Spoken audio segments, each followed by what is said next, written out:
Hello प्रिय विद्यार्थियों, आपका माजिसा एजुकेशन यूट्यूब चैनल में स्वागत है। मैं आज लेकर आया हूँ कक्षा 8वीं का विज्ञान का पेपर, जो आपके आने वाली परीक्षाओं के लिए वरदान साबित होगा। प्रिय विद्यार्थियों, मेरी एक आपसे रिक्वेस्ट है, आप इस चैनल पर नए हो तो मेरे चैनल को सब्सक्राइबर ज़रूर करें।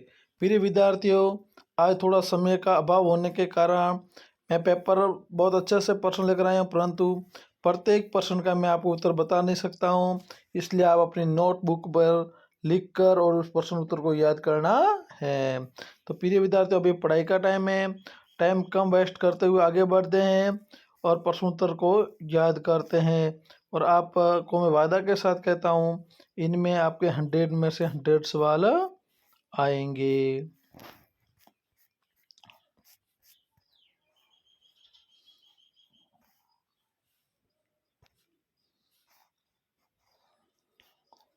सभी प्रश्न करना अनिवार्य है। पहले आएगा वस्तुनिष्ठ प्रश्न। पहला प्रश्न है, निम्नलिखित में से मलेरिया परजीवी का वाहक है। तो इसमें आएगा मादा एनाफिलीज मच्छर आएगा इसमें सही। निम्नलिखित में से मलेरिया परजीवी का वाहक है तो मादा एनाफिलीज मच्छर। निम्नलिखित में से कौन सी पौधा घर गैस नहीं है। तो उसमें आएगा नाइट्रोजन। निम्नलिखित में से कौन सूर्य का ग्रह नहीं है। तो इसमें आएगा सीरियस। क्या आएगा? सीरियस। निम्न में से किस वाक ध्वनि की आवृत्ति न्यूनतम होने की संभावना है। तो इसमें सही होगा पुरुष की। निम्न में से किस वाक ध्वनि की आवृत्ति न्यूनतम होने की संभावना है। तो पुरुष की होती है। वाक ध्वनि बहुत न्यूनतम होती है। आवर्ती किसे कहते हैं। अब आएगा आपके लघुतरात्मक प्रश्न। तो 5वां सवाल है कि आवर्ती किसे कहते हैं। तो आवर्ती ऐसी वस्तु जिसको हम बार बार दोहराते हैं, किसी चीज को जो बार बार दोहराते हैं उसे आवर्ती कहते हैं। घटित हो, जो कोई भी चीज होती है बार बार घटित हो जाती है तो उसको आवर्ती कहते हैं। छठा सवाल है, घर्षण किसे कहते हैं। घर्षण जब दोनों वस्तुओं के आपस में टकराव होता है और घर्षण बल उत्पन्न होता है, जो एक दूसरे को बाद में धक्का मारते हैं तो उसमें घर्षण पैदा होता है। क्या होता है? घर्षण। तो उसे घर्षण कहते हैं।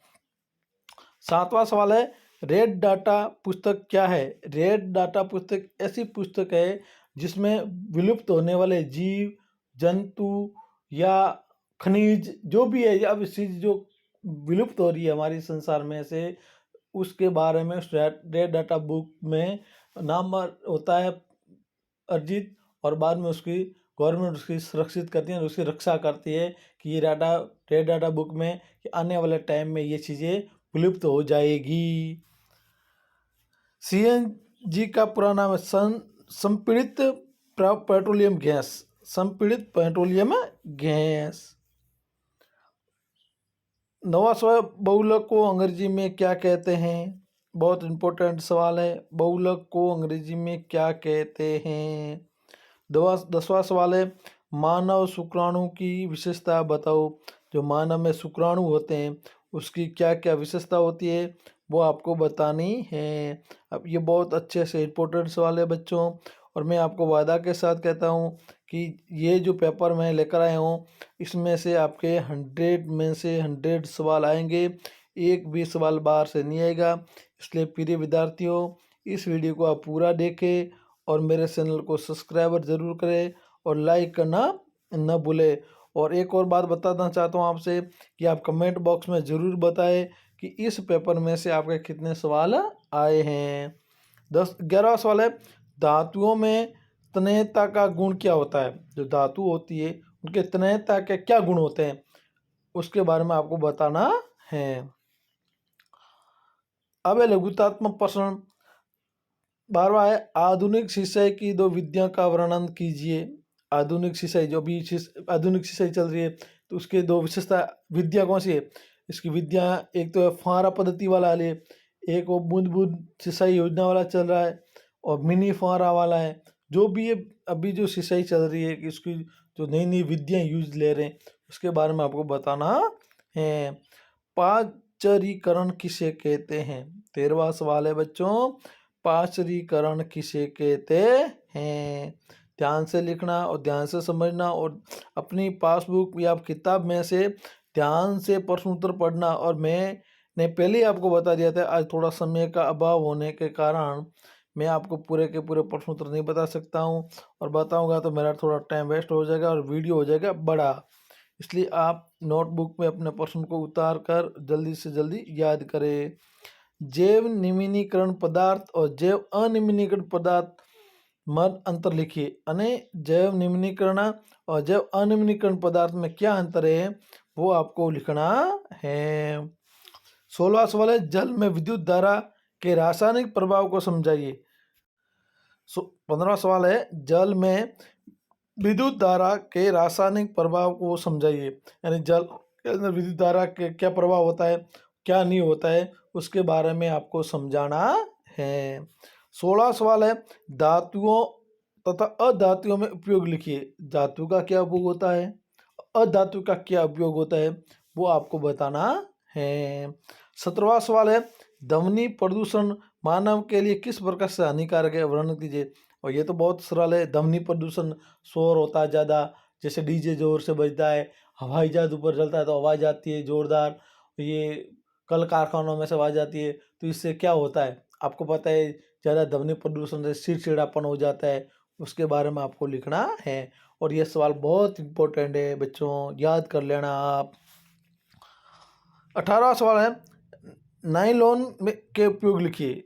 18वां सवाल है, नाइलॉन होता है उसका क्या उपयोग होता है, उसके बारे में आपको याद करके लिखना है। 19वां सवाल है, पेट्रो रसायन किसे कहते हैं।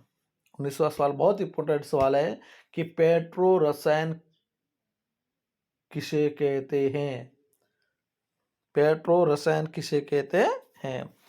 अब है निम्नात्मक प्रश्न, यानी बहुत बड़े प्रश्न है थोड़े बहुत।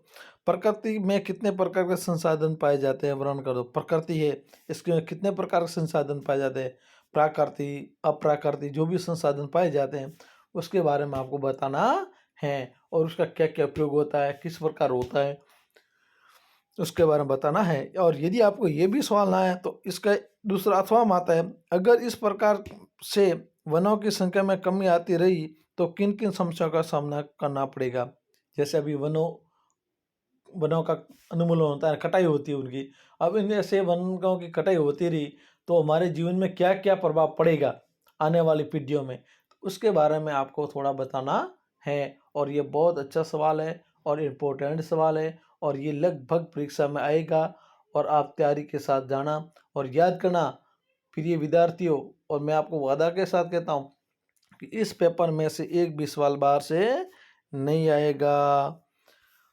अब 21वां सवाल है, मानव में मादा जनन तंत्र का वर्णन कीजिए। मानव मादा जनन, मानव जो मनुष्य, मादा यानी औरत में जनन, जो बच्चे को जनन तंत्र होता है, बच्चे जन्म पैदा करने का, उसका आपको मानसिक चित्र बनाना है। ये विज्ञान की किताब में से आप उस चित्र को देखना और उस चित्र को समझना और अपनी कॉपी पे बनाने की पूरी प्रक्रिया समझना, उस कॉपी में चित्र बनाना और बाद में आप परीक्षा में जाकर याद करना। ये इसका उत्तर ये भी आ सकता है, मानव में मादा जनन का तंत्र या नर जनन तंत्र का, दोनों में से एक। अभिमा में द्विखंडित विधि को समझाइए। अभिमा होता है, उसका द्विखंडित विधि क्या है वो आपको समझानी है। ये भी बहुत इंपॉर्टेंट सवाल है। 22वां, घर्षण हानिकारक परंतु अनिवार्य किस प्रकार है समझे। जो घर्षण होता है वो हानिकारक है, परंतु ये अनिवार्य क्यों है, घर्षण भी जरूरी क्यों है, उसके बारे में बहुत इंपॉर्टेंट सवाल है बच्चों, इसको याद कर लेना। ये भी नहीं आता है तो खिलाड़ी कीलदार जूते क्यों पहनते हैं, व्याख्या कीजिए। जो खिलाड़ी जो होते हैं, क्रिकेट के खिलाड़ी, फुटबॉल के खिलाड़ी जो भी होते हैं, कील द्वारा यानी नुकीले जो कीले टाइप होता है वो क्यों पहनते हैं, वो आपको पता है कि जल्दी गिर न जाए, और कोई कारण है वो आपको किताब में से ढूंढ के बताना है। 30वां सवाल है, विद्युत लेपन किसे कहते हैं समझाइए। विद्युत लेपन किसे कहते हैं आपको समझाना है। अथवा में आ जाएगा, सर्दियों में स्वेटर उतारते समय सट सट की ध्वनि सुनाई देती है, क्यों समझाइए। सर्दियों में स्वेटर उतारते हैं या ऊनी जो चादर उड़ते हैं तो उसमें चट चट ऐसे लाइट का टाइप क्यों होता है, वो आपको बताना है। 24वां सवाल, तारामंडल किसे कहते हैं? क्या आकाश में तारे गति करते हैं, समझिए। यानी तारामंडल होता है, तारों का जो छोटा छोटा समूह, उसको हम तारामंडल कहते हैं। पर तारामंडल क्या आकाश में गति करते हैं, उसके बारे में आपको समझाना है। अब अथवा में आएगा, विश्व उष्ण गंभीर संकट किस प्रकार है, व्याख्या कीजिए। ये अथवा में आएगा, पहला वाला आए न तो अथवा वाला आप कर सकते हैं हो। तो प्रिय विद्यार्थियों, आज इतना ही। कल मैं और एक पेपर लेकर आऊँगा। आप मेरी इस वीडियो पर बने रहिए। आपके लिए मैं हमेशा इम्पोर्टेंट सवाल लेकर आता हूँ। तो विद्यार्थियों, तैयारी करना और अच्छे से अच्छे नंबरों से पास होना। और आप यदि मेरी इस पेपर को पूरा ध्यान से समझोगे, पढ़ोगे, तो 100% आपके अच्छे नंबर आएंगे। धन्यवाद।